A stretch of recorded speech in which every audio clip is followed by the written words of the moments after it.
Parce que Dieu lui-même, il ne tente personne avec le mal. Nous sommes nous-mêmes tentés par nos propres désirs, plaisirs, volontés. Qu'est-ce qu'on vous disait tout à l'heure? Avec moi, c'est comme ça. Alors, cette attitude, avec moi, c'est comme ça. Le diable va profiter pour faire quoi? Tomber. Pour vous faire tomber. Parce que le diable ne peut pas posséder un corps quelconque, un animal rationnel ou irrationnel. Le diable ne peut pas le posséder à 100% parce que le diable n'est pas créateur. Le diable ne peut posséder le corps d'une personne totalement comme elle décide de mentir. Parce que le mensonge fut créé par le diable. C'est pour ça que la terre, elle est comme elle est. Et même au sein de l'Église, ça arrive.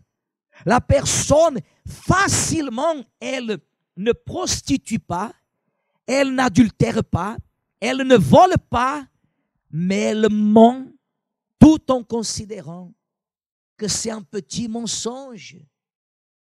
C'est un presque rien. Ce qui est presque rien, à la fin des fois, il provoque des situations irréversibles.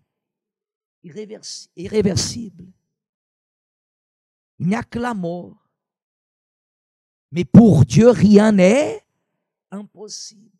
C'est pour ça, Église, que j'ai toujours appris dans l'Église. Vous savez une chose, surtout dès le moment que j'ai appris à chercher ma conversion en Jésus, j'ai toujours appris à suivre ce que l'homme de Dieu, l'ange de l'Église, il me dit de faire.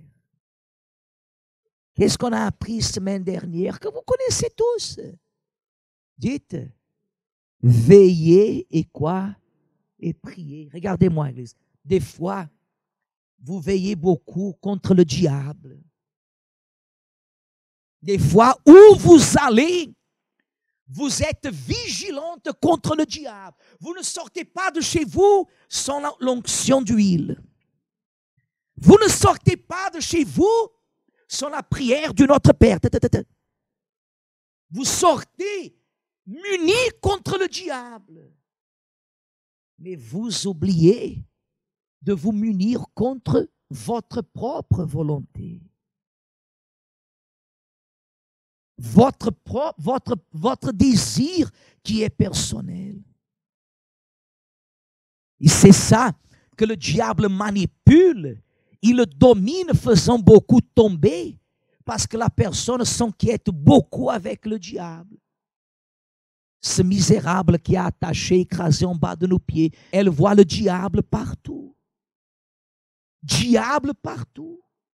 Mais elle ne voit jamais son irresponsabilité. C'est beaucoup plus facile de jeter les fautes au diable que de les jeter contre vous-même. La vanité est terrible, Église.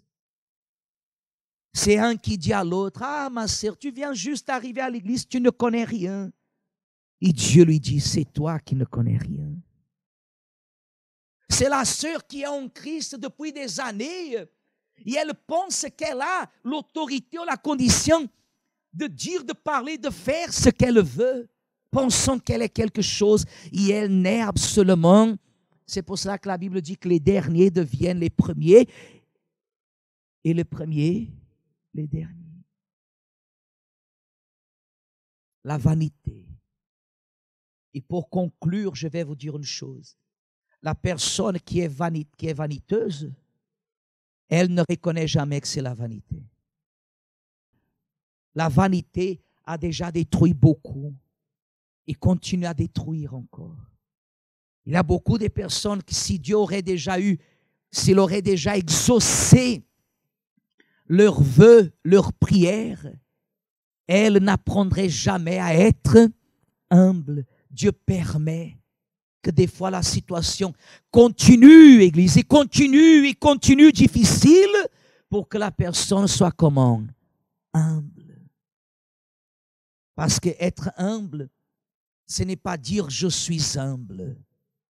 Qui dit qu'il est humble, elle n'est pas en elle-même. La personne qui est humble dans ses attitudes, elle montre qu'elle est humble. Et la personne qui est humble ne juge jamais le prochain. Elle laisse la parole en elle-même juger. Amen. Vous avez compris?